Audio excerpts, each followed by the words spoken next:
Hey guys, so we have a story to tell you.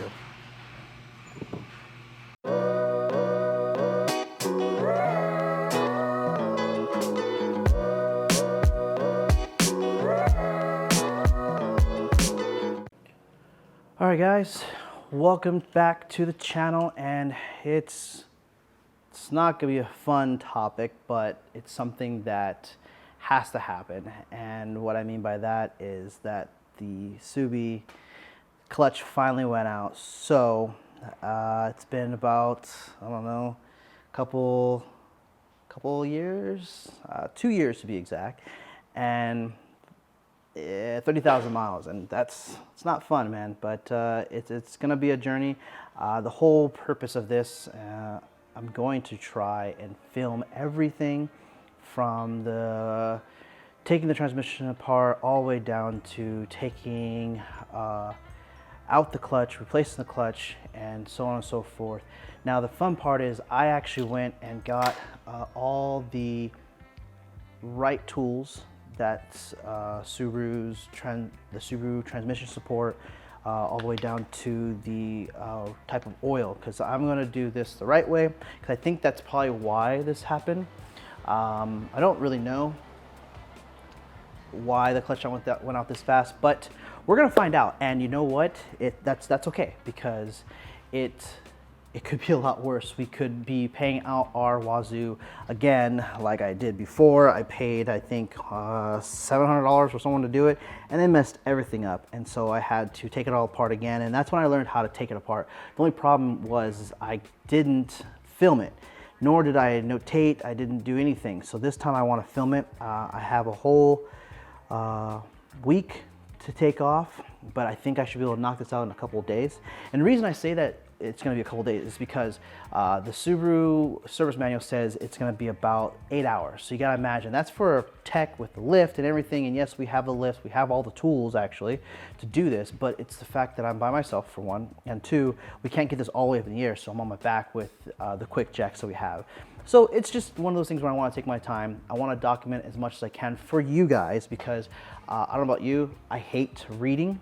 Even though I read all the manuals and everything, I prefer a visual thing. So hopefully that will be something that you guys will enjoy. And this is on a new filming camera, aka the iPhone 13. So bear with me as we figure out. This is also on the gimbal system from DJI, the Osmo 6, I believe. Correct me if I'm wrong, somebody. I think that's how you pronounce it, but so far it's amazing. And as you guys can tell, when I move, this thing follows me, and when I move, this thing follows me again, you know? So yeah, this is gonna be fun. I hope you guys are gonna enjoy this series.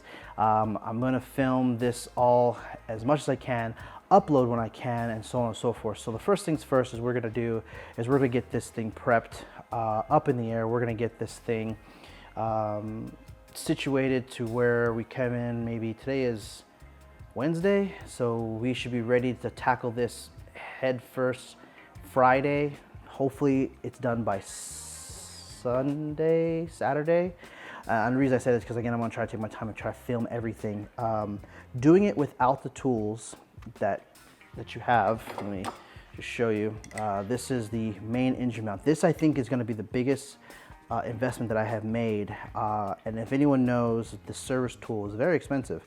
I mean, I'm talking about like $1,200, but I didn't pay that. I got this off eBay from a manufacturer, dealer, whoever he is amazing. And it's the same exact service tool model. I'll make sure to put that in the description below as well.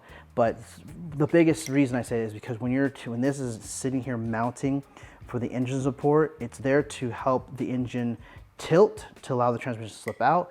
And if you guys change your own transmission before, our engine, once the pitch mount is taken off, actually will rock back and forth. There's only 2 engine mounts that hold that engine. So when you're pulling it back and forth, doing everything, you'll see, I guess anyone who's done it knows what I'm talking about. And if not, then the engine will move back and forth, and you'll have a hard time, and you'll see what I'm talking about.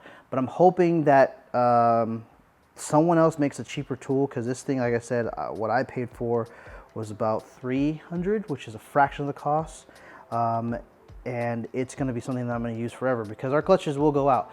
Your average clutch should last, according to the manual, about 50,000 miles, which this lasted for 39,000 miles. And that's my fault. Let's make that clear. This isn't Clutch Masters, who I have in there right now, and I went with again because I'm going to do this the right way, on my car, and I wanted to make sure that everyone understands that it's about how you drive. And I thought I was driving pretty good. I know I hot dog it now and then, but I think just the abusive amount of work that I've put on it maybe wasn't enough. Now, I did have the model below that I got now, but according to the Clutch Masters representative, when I called them like multiple times, pretty sure they're tired of me calling, they were saying the 200 should have been okay, but I'm pushing 300 and something to the wheels. The clutch is rated for the 200, I believe, for 300. So I mean, I think I would just put it past its limit. So we'll see. I don't know. I know I'm babbling on, but hopefully you guys are going to enjoy these little miniature series, because again, I'm going to upload as much as I can each time just to give everyone a little journey of how long this takes. And I'll go over on the next video the tools, these special tools that I got, and what you should be getting from Subaru, because that's what the service manual says, and that's what I've also personally experienced from when I paid some professional, I won't mention name because it's not worth it anymore. I paid a professional shop to do it, and by the time I got it back, there was leaky seals, there was oil trimming down because they didn't do it the right way. I can only assume. Without further to say and to do, thank you everyone for coming back and watching. I appreciate it. I do these videos for the Subaru community, and I really, really hope you guys are going to enjoy this series. I will try not to make it too long because I do know that I tend to make it a little longer, but that's the whole reason, because I want everyone to know what you're getting into. And it's very possible for anyone to do. I'm not no professional mechanic. Let's get that straight real clear. I am just like you guys who are watching, some of you who have more inclined skills and experience than others, but we're all in the same boat together. And for this type of video, I think it's going to make a big difference for everybody. So worst case come scenario, we help some people, and other than that, I think it's going to be a very informative, very fun video. So thank you everybody for watching. I'll see you guys in the next one, and remember, dreams are not simple. Take care everybody. Later. Oh, this thing follows me. Oh my God. All right.